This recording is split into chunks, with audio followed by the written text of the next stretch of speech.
domingo passado eu apresentei aos irmãos a nossa declaração de missão e de propósito. Ela está lá no nosso estatuto da nossa igreja, no artigo 3º, e eu quero compartilhar aqui com vocês. Essa é a razão pela qual nós existimos e estamos aqui. Então, quando perguntarem a você, por que existimos? Essa é aquilo que nos move, isso é o que nos move. A Igreja Batista Tove existe para honrar e amar a Deus. E a partir disso nós queremos anunciar o Evangelho de Jesus Cristo, com o objetivo de formar discípulos maduros de Jesus, para que eles sirvam a Deus servindo pessoas e vivam comprometidos com a renovação da cidade e do mundo. São 5 pontos que nos definem. No domingo passado, eu conversei com vocês sobre o nosso primeiro fundamento. Nós existimos para honrar e amar a Deus. Se você não estava aqui no domingo passado, você pode visitar nossas redes sociais e você então encontrará ali o sermão que trata sobre esse assunto, falando a respeito de honrar e amar a Deus, olhando para o Êxodo, para o Shema.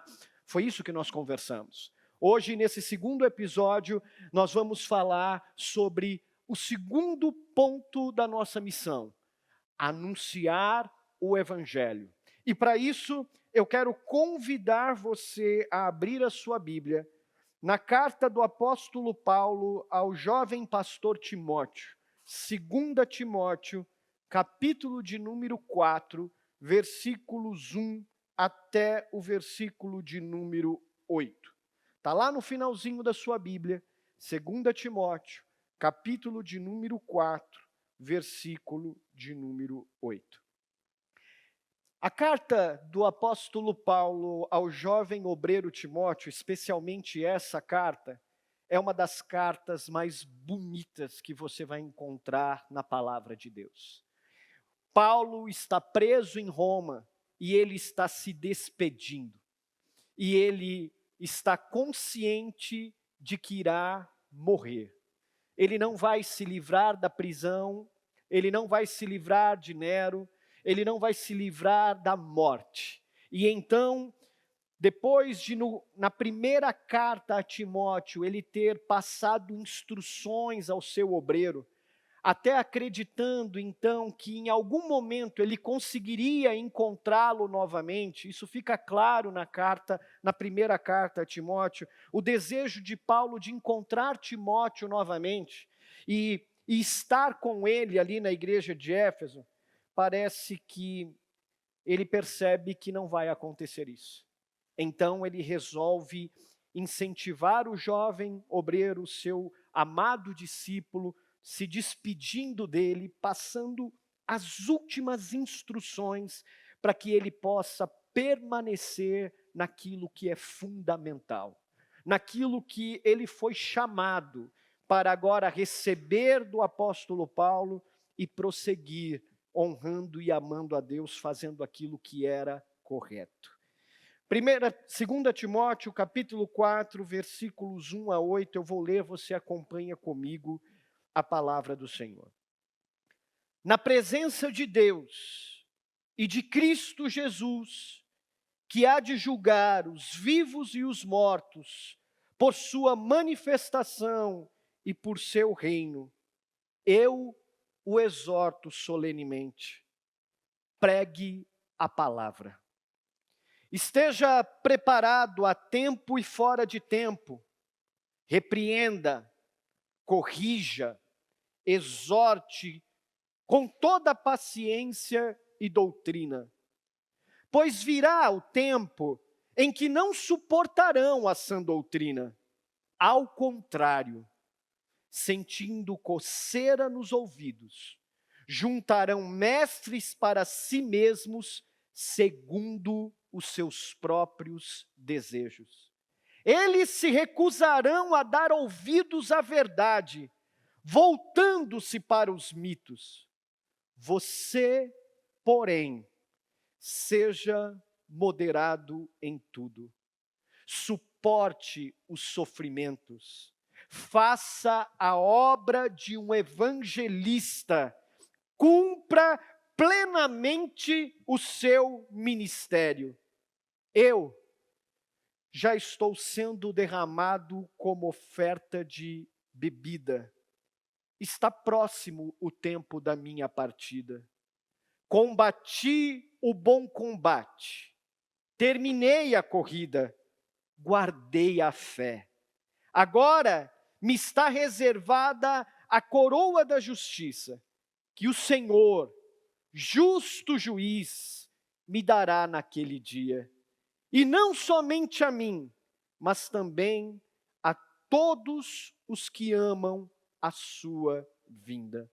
E esta é a palavra de Deus. Curve sua cabeça, eu quero orar com você. Bendito Deus, como é bom estar reunido junto com meus irmãos, podendo engrandecer quem Tu és. Poder louvar o Teu nome por todos os benefícios que o Senhor tem feito por nós.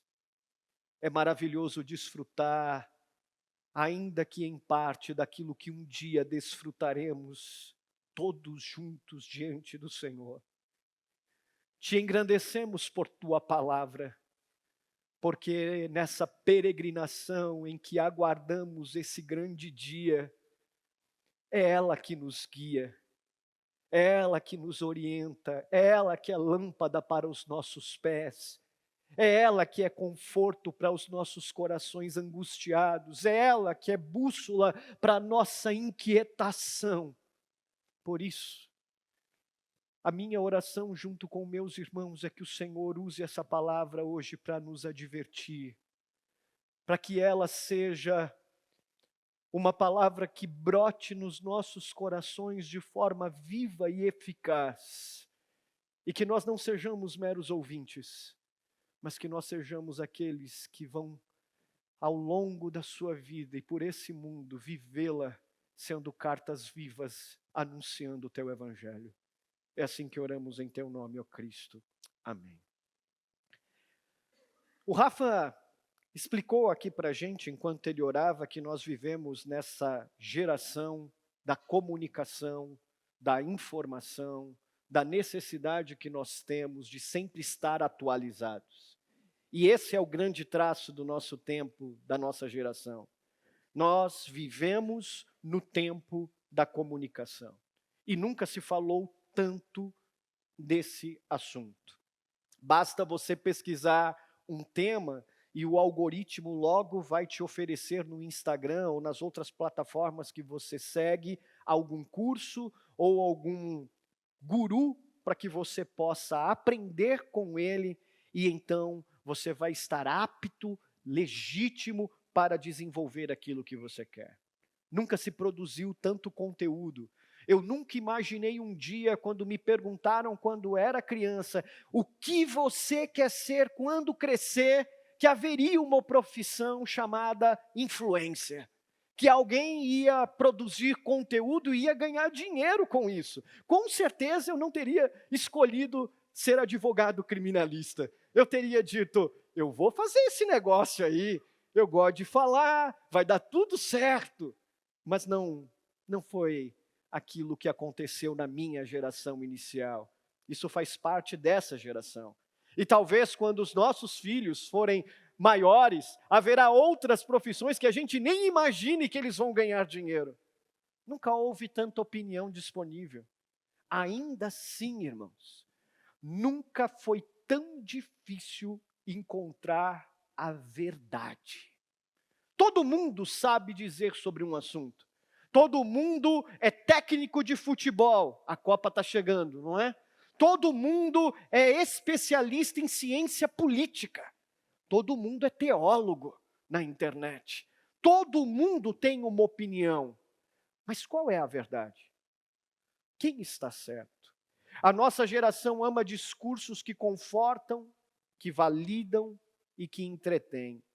A gente vive cercado por mensagens moldadas para agradar aquilo que queremos e buscamos, os nossos desejos, alimentar nossas emoções, confirmar as nossas vontades pessoais. Um exemplo disso é que você pode reparar na internet o fenômeno da fake news.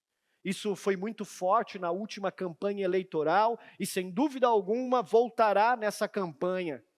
O fenômeno dos algoritmos das redes sociais e dessas fake news são um exemplo fortíssimo disso.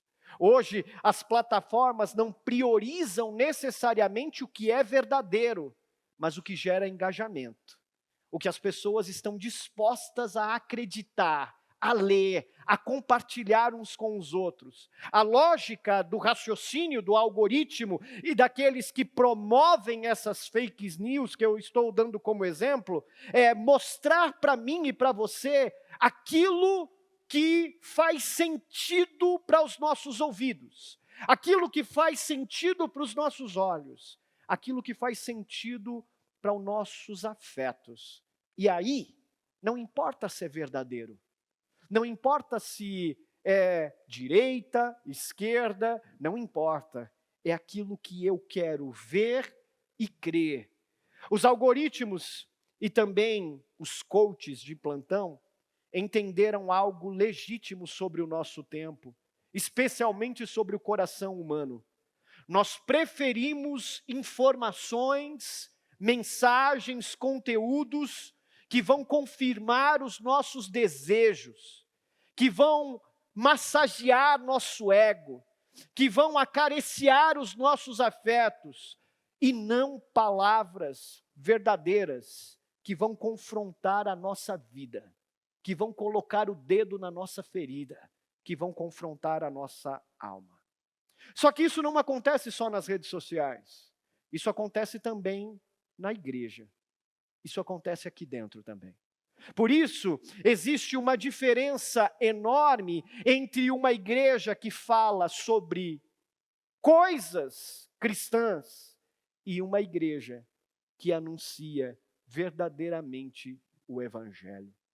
Porque o Evangelho não é opinião, o Evangelho não é autoajuda religiosa. A notícia do Evangelho não é conteúdo motivacional. A notícia do Evangelho nunca poderá ser transformada em entretenimento, em luzes, para chamar nossas atenções, para angariar as pessoas. O Evangelho não é nenhuma dessas coisas. Mas nós, assim como os algoritmos, como as fake news, como os coaches de plantão, entendemos dentro da igreja qual é o buraco no coração humano. Então a gente começou a esvaziar o Evangelho.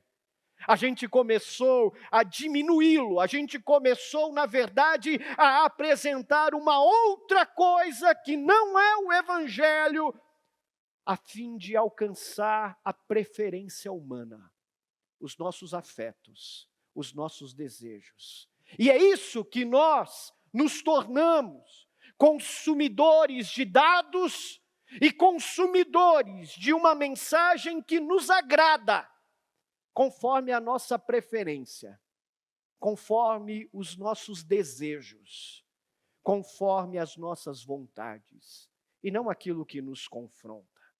Mas deixa eu dizer uma coisa para você. O Evangelho é uma notícia. O Evangelho é uma proclamação.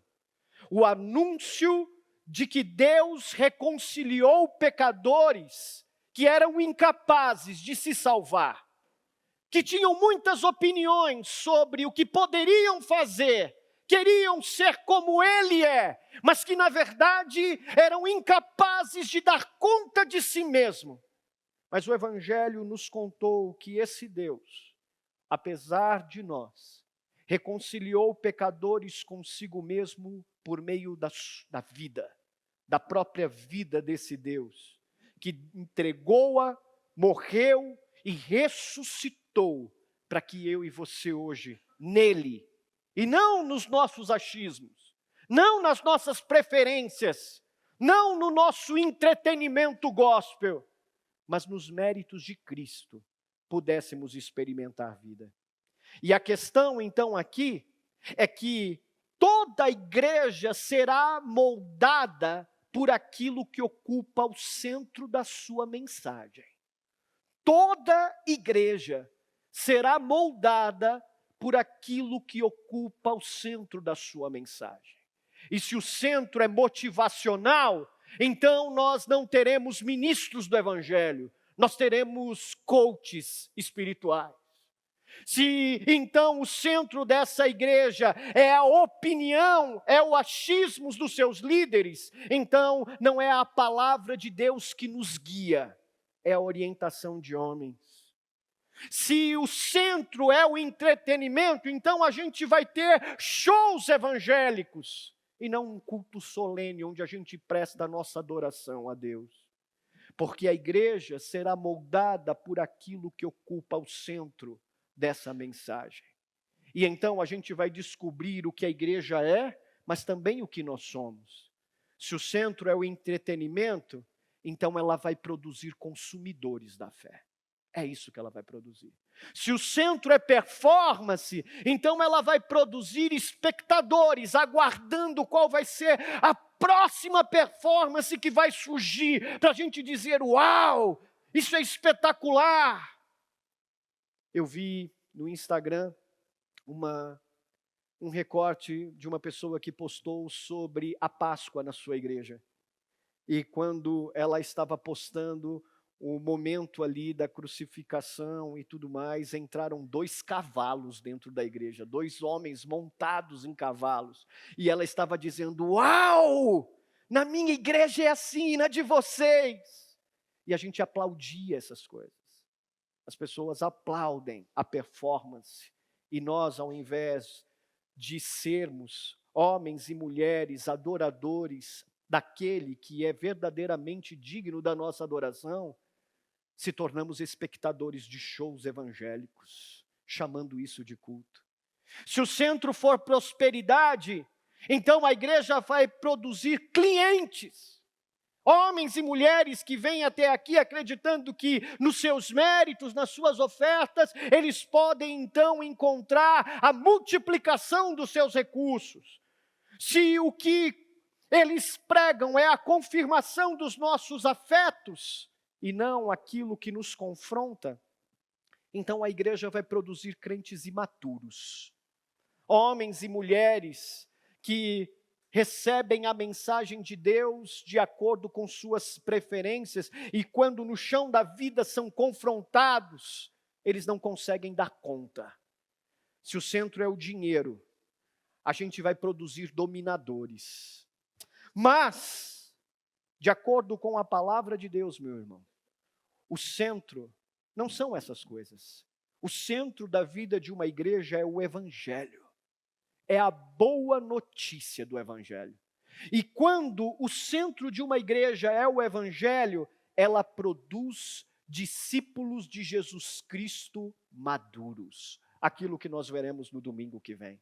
Uma igreja formada pelo evangelho entende que ela não anuncia opiniões, vontades, entretenimento, mas ela anuncia Cristo Jesus, morto e ressurreto.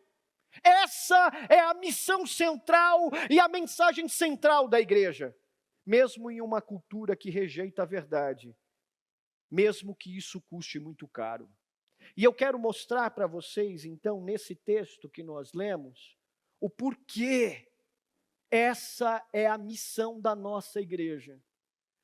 Porque essa deve ser a missão de igrejas saudáveis. A mensagem do Evangelho de Jesus Cristo. Há 3 verdades importantes aqui para nós. E a primeira delas está logo no versículos primeiros, 1 a 2, onde o apóstolo Paulo dirige-se no final da sua carta ao obreiro Timóteo, anunciando a ele o peso da missão que estava sobre os seus ombros. E aí a gente vai entender que uma igreja que anuncia o evangelho entende o peso da missão que isso tem.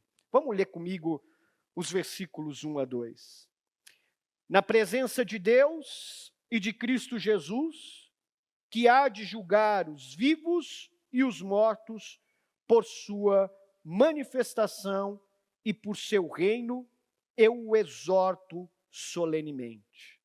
Quando a gente olha para esse versículo de número 1, a primeira coisa que precisa chamar a atenção é diante de quem o apóstolo Paulo está se colocando para falar com o jovem obreiro, o jovem pastor de Éfeso. Para quem ele está prestando conta? Diante de quem ele está para fazer essas últimas colocações ao jovem obreiro? Olha comigo no início do versículo 1. Na presença de Deus e de Cristo Jesus. É isso.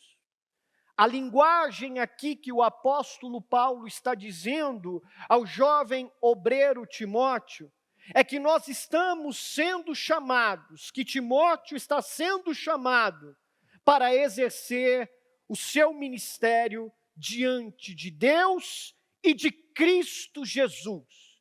E sabe por que isso é importante? Porque Paulo precisa lembrar esse obreiro que o define, que aquilo que o define não são as opiniões dos homens, não é como a cultura é vivida, não são os algoritmos de Roma, não é a opinião de Nero, não é a pressão cultural da igreja de Éfeso, para quem nós prestamos conta quando anunciamos o evangelho. Não é para homens, não são para homens e seus preceitos e ideias. O que nós fazemos é prestar contas a Deus e a Cristo Jesus, que há de julgar os vivos e os mortos. Ou seja, o apóstolo Paulo está colocando o coração desse jovem obreiro e está colocando o nosso coração sob o senso da responsabilidade de para quem prestamos conta quando nós estamos comprometidos em pregar o evangelho. E isso não é só aqui no domingo, isso é lá no seu trabalho, isso é com o seu testemunho na sua casa, isso é para com os seus filhos. Anunciar o evangelho não é apenas uma missão que eu e você recebemos como uma responsabilidade espiritual para o domingo. Essa é uma responsabilidade da vida. Lembra-se do domingo passado? Quando você se levantar, quando você se deitar, quando estiver andando pelo caminho, fale sobre isso. Ensine os seus filhos. Em todo tempo, deixe a palavra pendurada nos seus braços, na tua testa, nos umbrais da porta, nos seus portões. E então, por que isso deve ser feito?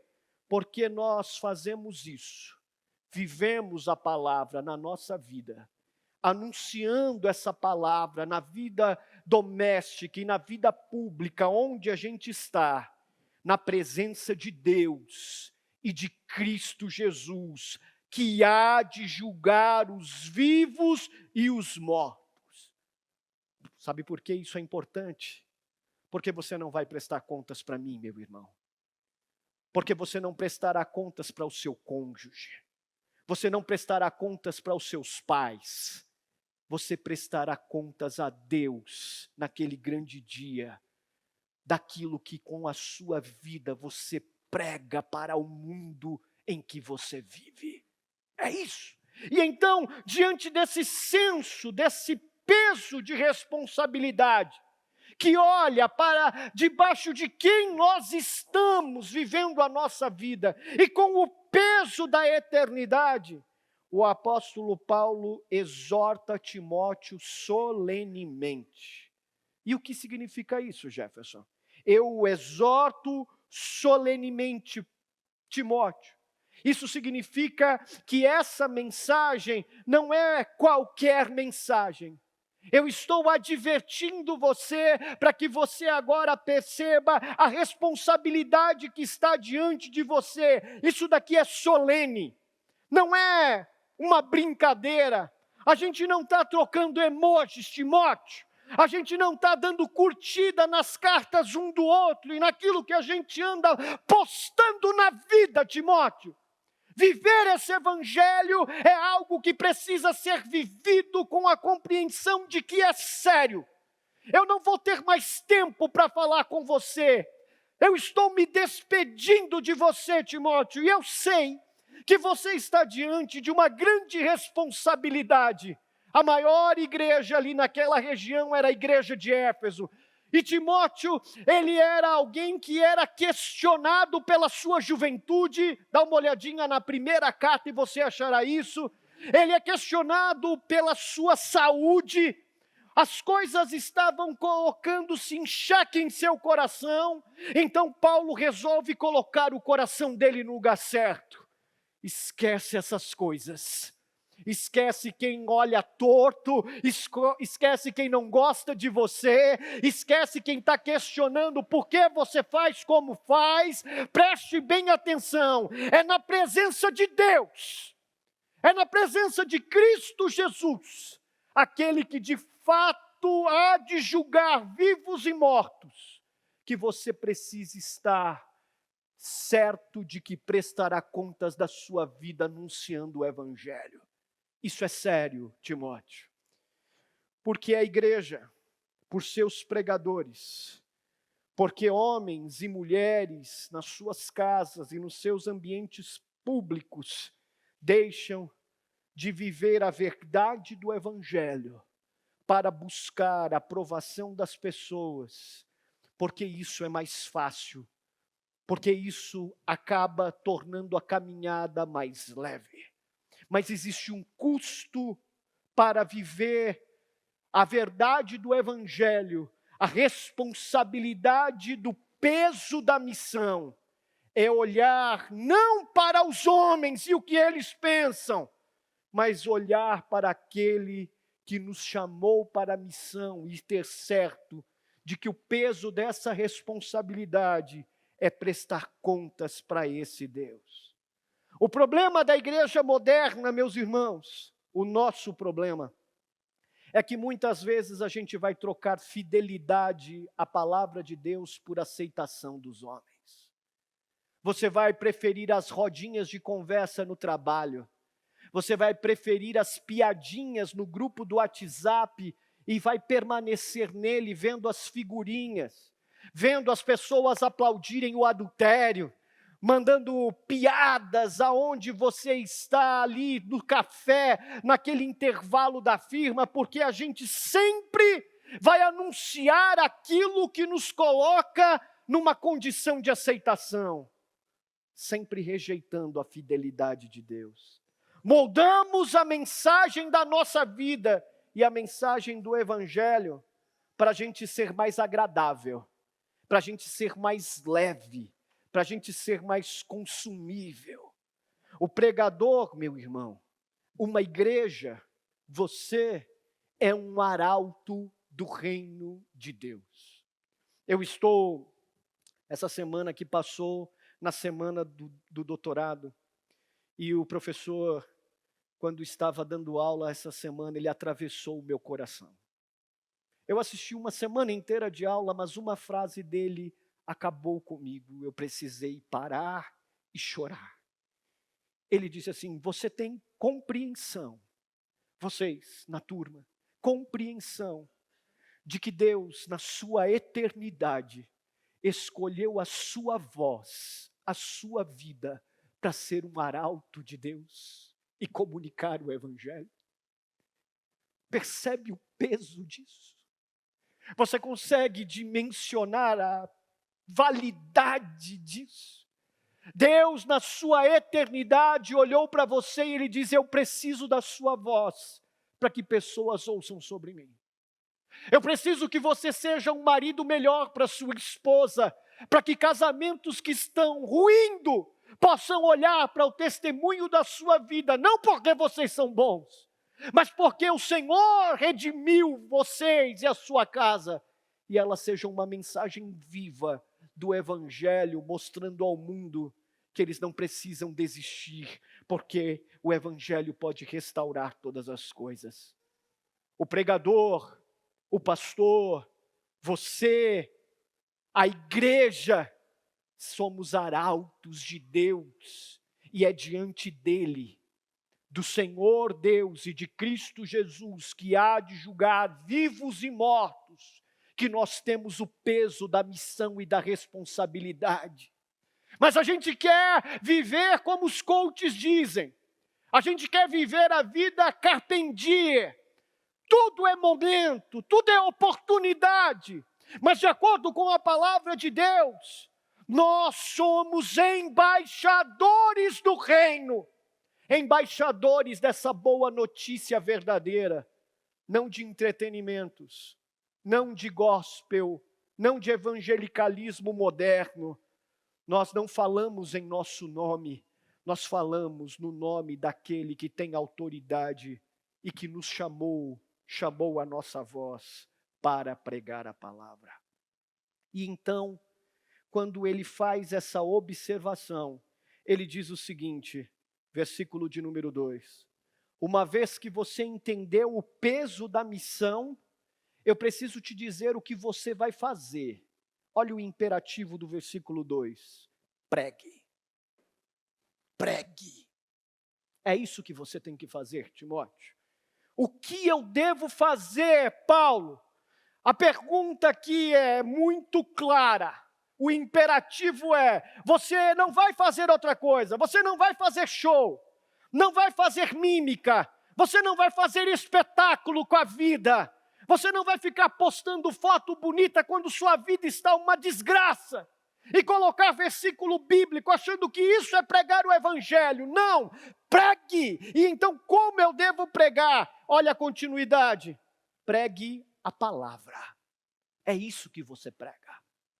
Você não prega o quanto de dinheiro você tem para dizer ao mundo que você é próspero e as pessoas acharem que Deus é uma XP de investimento.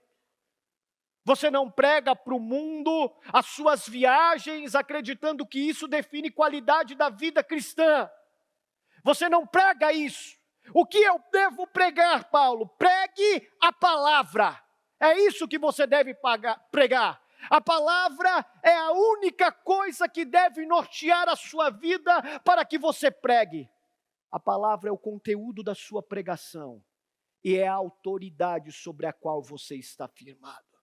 O dinheiro pode acabar, as coisas podem ruir, tudo pode dar errado e você perceber que você construiu toda a sua identidade pregando uma vida que era uma verdadeira falsidade. Mas a palavra não. A palavra permanecerá para sempre. Ela é a autoridade pela qual as pessoas vão medir você. Quando o mundo quiser questionar por que você faz o que faz, você não vai falar que é porque você é muito bom. Você não vai dizer que é porque tem o PhD na parede. Você vai dizer que Cristo transformou a sua vida. Você trata a sua esposa melhor, não é porque é bonitinho, porque você é melhor do que outros homens, mas porque você aprendeu que tal como Cristo amou sua igreja, você precisa amar sua esposa e dar a sua vida por ela. Pregue a palavra, é isso que você deve fazer. A gente não vai pregar tendências, a gente não vai pregar opiniões, a gente não vai pregar nossas vontades, a gente não vai pregar o achismo. Não pregamos apenas aquilo que as pessoas querem ouvir. Não pregamos filosofias, não pregamos ideologias, não pregamos partidos políticos, não pregamos aqueles que vão sentar no trono desse país. Nós não pregamos nossa visão sistemática da teologia. Nós somos chamados para pregar a palavra de Deus. É isso. Porque a autoridade da igreja não está na sua estética, não está no seu carisma, não está na sua capacidade de viralizar na internet com seus recortes, não está na sua relevância cultural. A autoridade de uma igreja e da sua vida está na palavra de Deus. É isso. E então, entendendo o peso e o que você deve fazer, qual é o conteúdo da mensagem, parece que Paulo se antecipa a pergunta de Timóteo. Quando eu devo fazer isso? Olha a continuidade do versículo. Esteja preparado a tempo e fora de tempo.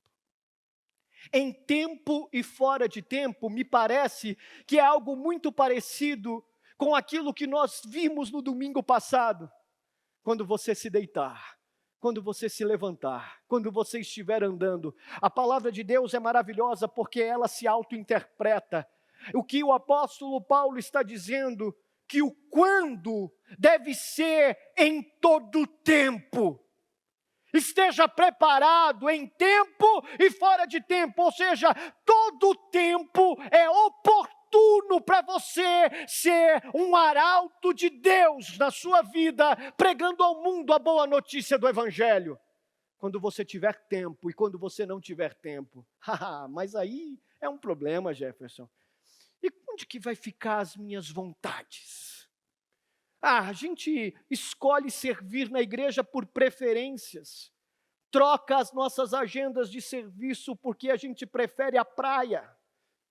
O Instagram é uma maldição, irmãos, é por isso que eu não sigo a maioria dos membros da nossa igreja, porque ele sempre vai revelar o que está de fato dentro do nosso coração e o que a gente prega com a vida.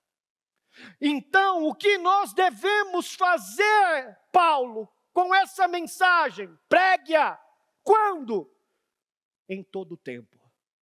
Quando houver abertura, quando houver aplauso, mas também quando houver oposição.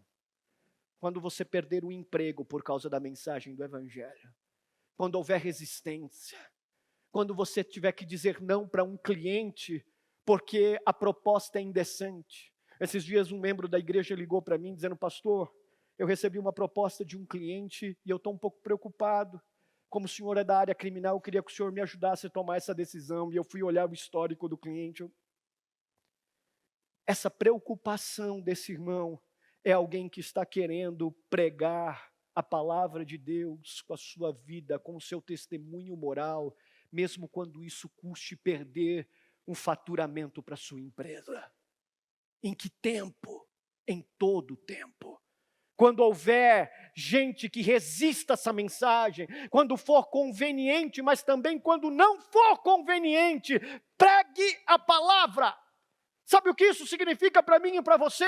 O apóstolo Paulo está chamando Timóteo e essa palavra nos chama para remir o nosso tempo.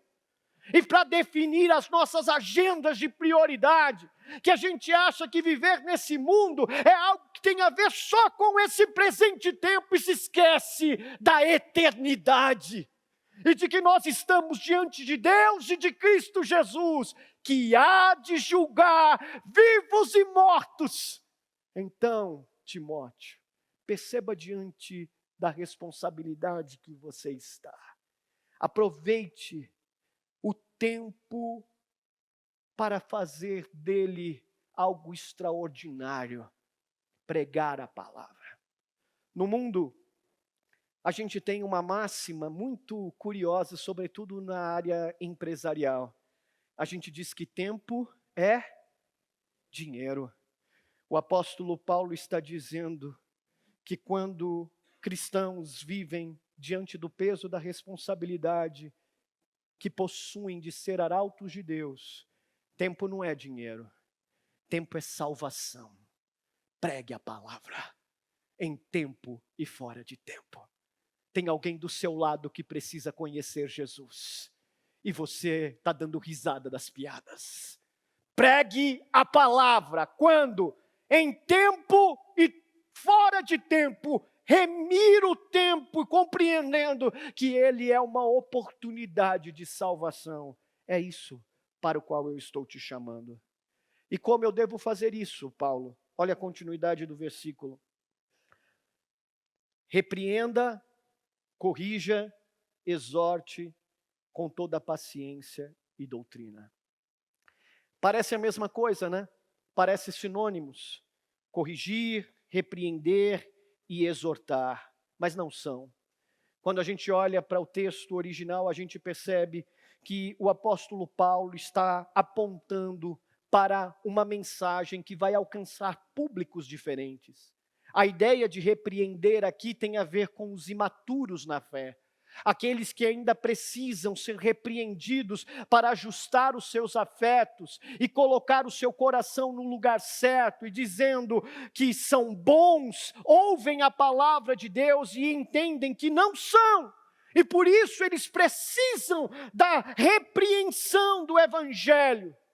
Mas o que a gente encontra por aí é gente que não quer ser repreendida à luz da palavra de Deus.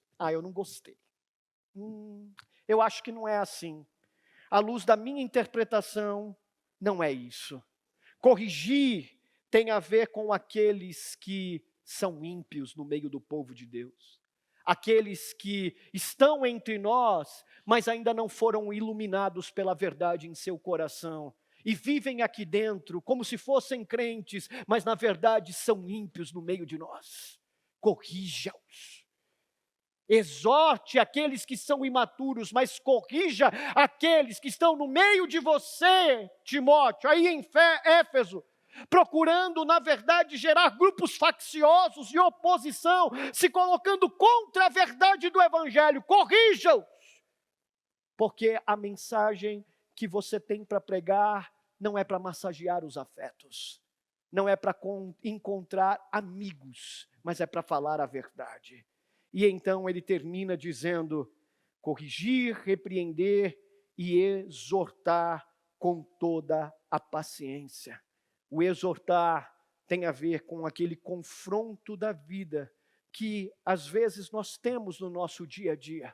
Irmãos maduros lidando com outros irmãos, afiando o ferro um com o outro. É a nossa esposa que vem até nós e diz: olha, meu amigo, nós vamos ter conversas difíceis, como nós falamos no nós aqui. Você não vai dormir, a gente vai ter que ter uma conversa antes de acontecer.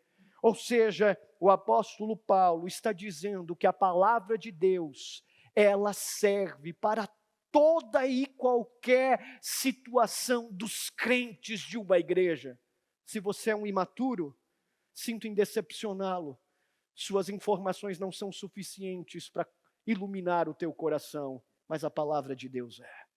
Se você é um ímpio aqui no meio da gente, não é a sua opinião que define a qualidade da vida dessa igreja, mas é a palavra de Deus. E se você, meu irmão, maduro, está passando por situações difíceis na vida, nós servimos a Deus servindo pessoas.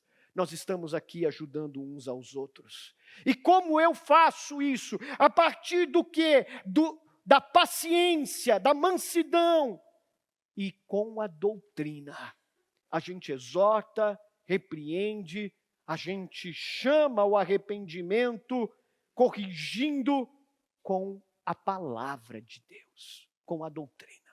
Não é com as nossas opiniões e com os nossos achismos. Portanto, a pergunta mais importante que uma igreja pode fazer, meus irmãos, é o que ocupa o centro da sua mensagem. A pergunta que uma igreja deve fazer é o que molda a sua vida, molda o seu coração.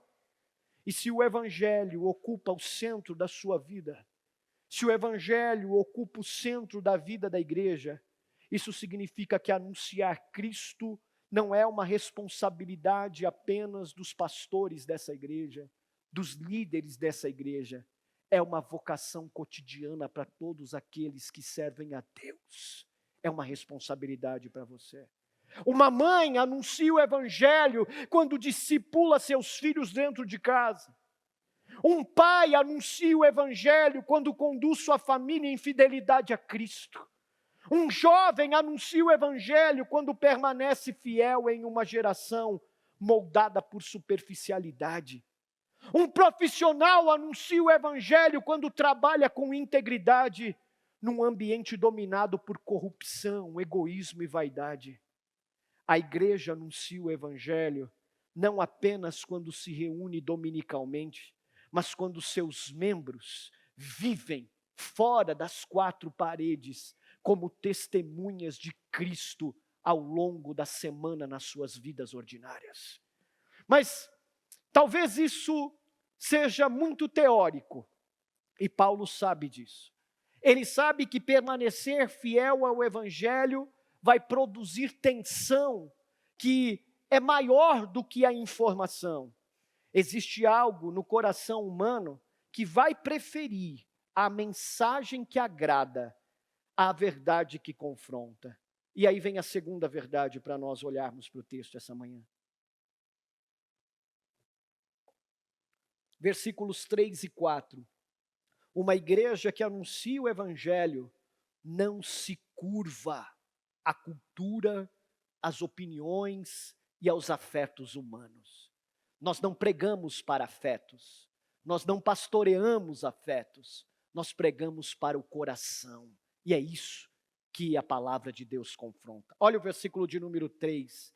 Paulo, então, agora vai mostrar que vai existir uma resistência, algo que vai ser oposto, rejeitando a verdade, pois virá o tempo em que não suportarão a sã doutrina. Ao contrário, sentindo coceira nos ouvidos, juntarão mestres para si mesmos, segundo seus próprios desejos. Eles se recusarão a dar ouvidos à verdade, voltando-se para os mitos. Sabe o que a gente percebe aqui? Oposição. Só que Paulo está instruindo o jovem a uma realidade tensa, mas que não se curva diante dessa tensão que está sobre ele. Virá um tempo, Timóteo, em que eles não vão suportar a verdade do evangelho. Eles não vão suportar a sã doutrina. Perceba então que o problema não é falta de pregação, não é falta da verdade, não é falta da doutrina, não é falta de espiritualidade, não é falta de mensagem do evangelho. O problema é outro. O problema está concentrado em outro lugar. A mensagem verdadeira, a sã doutrina está sendo pregada, mas virá um tempo que eles não vão suportar isso.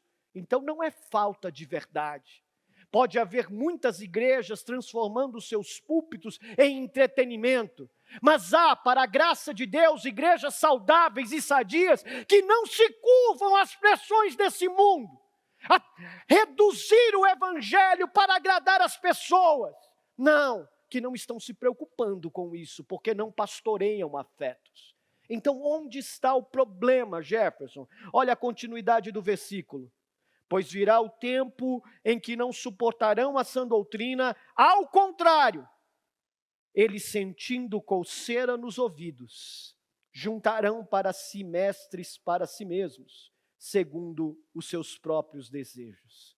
Sentindo coceira nos ouvidos, as pessoas vão continuar procurando mestres, mensagens, experiências religiosas, mensagens que agradem, mensagens que quando nos confrontam no pecado, a gente corre, ao invés de nos submeter à palavra de Deus, mensagens que nos afagam, a fim de satisfazer os nossos desejos. E a gente vive exatamente isso. Quando a gente não gosta na internet, a gente para de seguir. E quando a gente não gosta do conteúdo da igreja, a gente rompe os nossos laços, porque a verdade confronta o nosso pecado, mas a gente não quer se submeter à verdade. Com coceira nos nossos ouvidos, inquietude no coração, a gente está procurando mensagens que vão definir quem somos a partir dos ídolos do nosso coração. Nossa cultura transformou tudo, até o evangelho, em consumo, escolhendo aquilo que nós queremos. Nós não escolhemos remédios para as nossas doenças, nós escolhemos placebo para aquietar o nosso coração. E aí a gente acredita que está saudável, a gente acredita que a gente é crente, a gente acredita que a gente está bem, a gente acredita que é salvo, que é eleito, mas o coração está doente. Judas andou com o Senhor Jesus Cristo por 3 anos, mas não teve o seu coração iluminado pela palavra encarnada. E quando, diante da confrontação da verdade do evangelho, o que ele fez foi renunciar à verdade, a fim de que os seus afetos, as suas vontades, fossem melhores do que a vontade do próprio Deus. Como a gente faz isso? Seguindo as nossas preferências. Aconselhamento que valida seus desejos, confirma as nossas vontades. Eu acompanhei um casal que estava se divorciando. E o marido me ligou antes da sua decisão. E ele, pastor, eu quero conversar com você. E nós conversamos. Eu olhei para ele, junto com ele, para o texto bíblico. Estavam passando por dificuldades, mas elas nem eram legítimas para sustentar a sua decisão. Então eu confrontei ele à luz da palavra de Deus sobre como gente crente, madura, iluminada pelo Espírito, vive, se submete. E eu precisei viajar. Quando eu voltei, esse irmão tinha se divorciado. Não deu uma semana. Então eu soube da seguinte mensagem que ele mandou, dizendo assim: eu conversei com o senhor, eu entendi o seu ponto, mas eu conversei com outro pastor também, e ele me disse que se não há mais amor no meu coração, então eu não preciso continuar no meu casamento. Coceira nos ouvidos. Eles querem ouvir aquilo que já está no seu coração. E aí aconselhamento não vira um espaço de confrontação dos nossos pecados. Vira uma oportunidade para legitimar aquilo que a gente já quer. E a isso a gente valida. A isso a gente chama de Deus. A isso a gente chama do Evangelho. Coceira nos ouvidos, eles estão buscando para si mestres segundo os seus próprios desejos. Não é evangelho, é placebo, que você chama de evangelho, porque você não quer olhar para o seu coração, para os ídolos dele, e deixar o evangelho transformar a sua vida. Então, a sua opinião, pastor, eu entendo, eu respeito, não é a minha opinião, meu irmão, é a palavra de Deus. Timóteo, pregue a palavra. Alguns vão se opor a ela. Alguns vão rejeitar você. Alguns vão até rotular você. Pregue a palavra em tempo e fora de tempo. Porque é diante desse Deus que você responde. Olha o versículo de número 4. Eles se recusarão.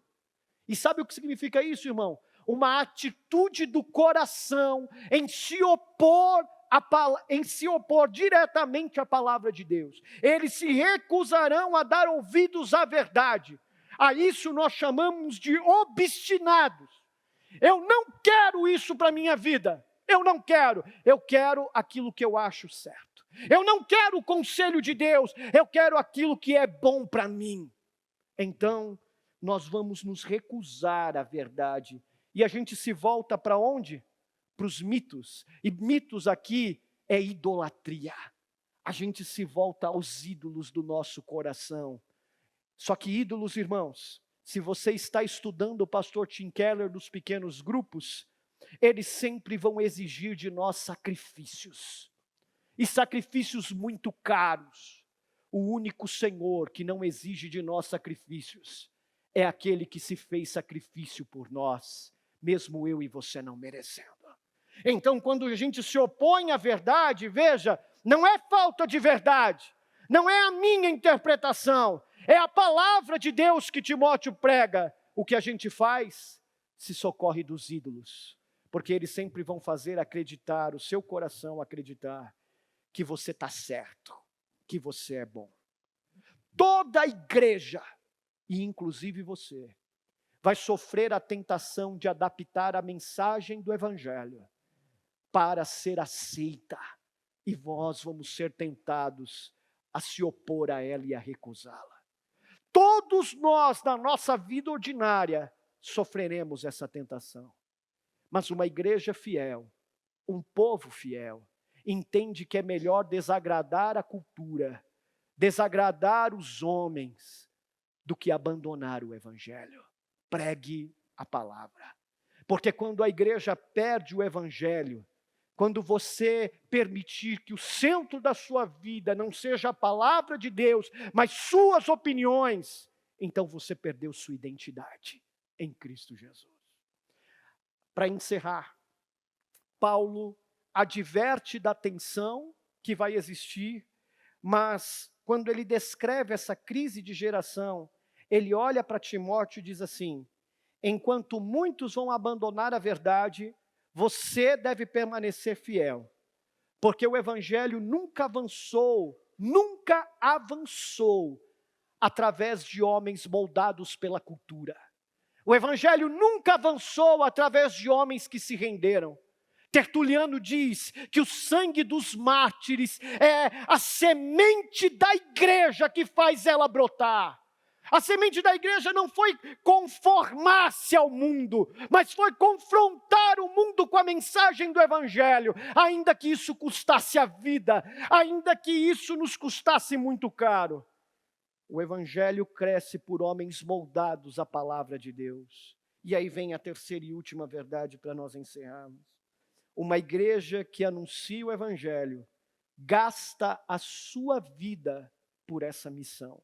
Olha o que está nos versículos 5 a 8. Você, porém, lembra? Vai ter tensão, vai ter ouvidos cheios de coceira se opondo. Você, porém, você é outro. Você seja moderado em tudo. Suporte os sofrimentos. Faça a obra de um evangelista. Cumpra plenamente o seu ministério. O evangelho não é uma mensagem que proclamamos apenas, irmãos, mas uma vida que nós entregamos como sacrifício ao Senhor. Olha que curioso o que Paulo está dizendo para Timóteo. Vai ter gente que vai se opor, vai ter gente que vai resistir, vai ter tensão. Você, porém, não vai mais só pregar, você vai fazer isso com a vida. E como que eu faço isso com a vida?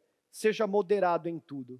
E a palavra moderado aqui tem a ver com a ideia de ser diferente. Não seja influenciado. Você não é influenciado pelo número de divórcio, pelos números de pais que estão achando que ensinar seus filhos o que é ser um bom homem, uma boa mulher, tem a ver apenas com aquilo que eles serão no futuro. Você não é influenciado pela euforia da cultura. Não entra no sistema. Não segue a maioria. Mantenha-se sóbrio, íntegro na missão do Senhor. Você, porém, é outro. E olha, por saber que você é outro, vai ser difícil. Então, suporte os sofrimentos. O sofrimento não aparece aqui como uma exceção. O sofrimento aqui não aparece como uma possibilidade, ele aparece como parte da vocação cristã. Você vai ser diferente, você não vai viver como os outros vivem, você vai sofrer. E em toda essa carta você verá o apóstolo Paulo dizendo: Timóteo, vem sofrer comigo pelas causas do rei. Vai ser difícil, você vai ser taxado, você vai ser enganado, talvez será traído. Talvez as pessoas vão te confundir com outras coisas. Sofra por causa do evangelho. E isso confronta a nossa geração, irmão. Porque a gente vive numa cultura obcecada por conforto e por lazer, não por sofrimento.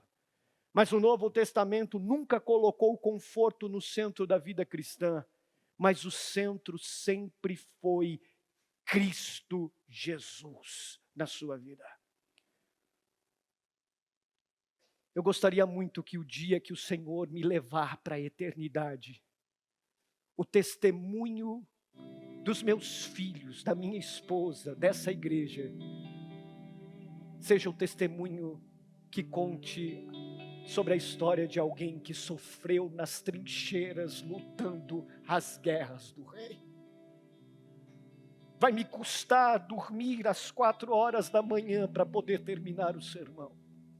Talvez vai custar para você também o seu emprego. Talvez vai custar muito para você dar testemunho da notícia do evangelho tal como a palavra de Deus é. Mas quando o mundo olhar para você, ele vai dizer: o mundo não era digno desses homens, não era digno dessa mulher. Eles gastaram a vida nas trincheiras, lutando as guerras do rei, porque eles sabiam diante de quem eles estavam, de Deus e de Jesus Cristo, que julgará os vivos e os mortos. Então, meu irmão, vem comigo sofrer as causas do rei, pregar o evangelho em tempo e fora de tempo, não com palavras apenas, mas com a nossa vida, porque vai ser difícil, mas ele diz: quando for difícil, lembra-se, faça a obra de um evangelista. Sabe o que significa isso? O diabo vai ter falsos ministros, falso evangelho, falsos crentes. Você, porém, faça a obra de um verdadeiro evangelista. Pregue o evangelho, pregue a boa notícia, pregue aquilo que traga coceira aos ouvidos, mas pregue a verdade, mesmo que você sofra. E faça isso como? Faça isso, Timóteo, cumprindo plenamente o seu ministério. Então, o que Paulo quer dizer é: vai até o fim, Timóteo. E aí, ele vai dar a sua própria vida como exemplo. Ele vai dizer: vai ser difícil, mas deixa eu te dar o meu exemplo. Versículo de número 5. Eu, Paulo, eu vivi isso. Eu já estou sendo derramado como oferta ilibada, como oferta de bebida. Está próximo o tempo da minha partida. O que Paulo está dizendo é: Paulo vê a sua vida como uma oferta derramada diante de Deus. Oferta, irmãos, que o apóstolo Paulo diz, é algo que a gente dá. Paulo está dizendo: eu dei a minha vida como essa oferta para a missão do rei. Então, Timóteo, Maria, João, Lucas, Ricardo, Tofi, Deus está chamando você para ser essa oferta, que vai sofrer, mas que vai fazer a obra de um evangelista, cumprindo o seu ministério até o fim, anunciando o evangelho. E ele diz o seguinte: nessa corrida que eu cheguei, que estou me entregando, eu combati o bom combate, eu terminei a corrida, eu guardei a fé. Paulo não termina sua vida falando sobre sucesso. Paulo não termina falando que ele quer ter 2.000 membros, 3.000 membros seguindo ele, e quando chegar a isso a gente dobra a meta. Não, Paulo não está falando sobre isso, sobre fama, sobre reconhecimento. Sabe o que ele fala quando diz: combati o bom combate, terminei a corrida e guardei a fé? Fidelidade à palavra de Deus. É isso. Porque no reino de Deus, sucesso não é popularidade, é perseverança, meu irmão. É ir até o fim, quando o seu casamento não está bom, quando a relação com os filhos não está bem, quando o dinheiro acaba. Persevera, acaba a corrida, guarda a fé. Agora, talvez o exemplo de Paulo não seja suficiente. Paulo escreve esse texto às portas da morte e no fim da sua vida. E talvez Timóteo olhe e fale assim: é esse o fim? É esse o exemplo? Então, ele vai dar um exemplo maior. Olha como ele termina o versículo 8. Agora que eu acabei a carreira, está me reservada a coroa da justiça. O seu olho não está nesse mundo, está na eternidade. Não está na recompensa dos homens, está no valor do seu Deus. E como eu posso ter certeza disso? Olha a continuidade. Agora me está reservada a coroa da justiça, que o Senhor, justo juiz, me dará naquele dia. Paulo está dizendo para Timóteo o seguinte: eu só posso terminar a corrida, eu só posso olhar para a eternidade, não porque eu sou bom, mas porque houve um que já completou a obra perfeitamente antes de mim. Jesus Cristo, é Ele que vai nos coroar, e não será só a mim, mas também a todos que estão aguardando a sua vinda. Não a recompensa desse mundo, não a recompensa dos homens, mas a recompensa dos céus. A nossa esperança está no fato de que o Cristo que Paulo anunciou foi o mesmo Cristo que sustentou ele até o fim e nos sustentará também, porque ele completou na cruz a obra perfeita. Essa é a nossa missão, e eu quero te desafiar e encorajar para que seja a sua missão também. Anuncia o Evangelho, pregue a palavra. Curve a sua cabeça, eu quero orar com você.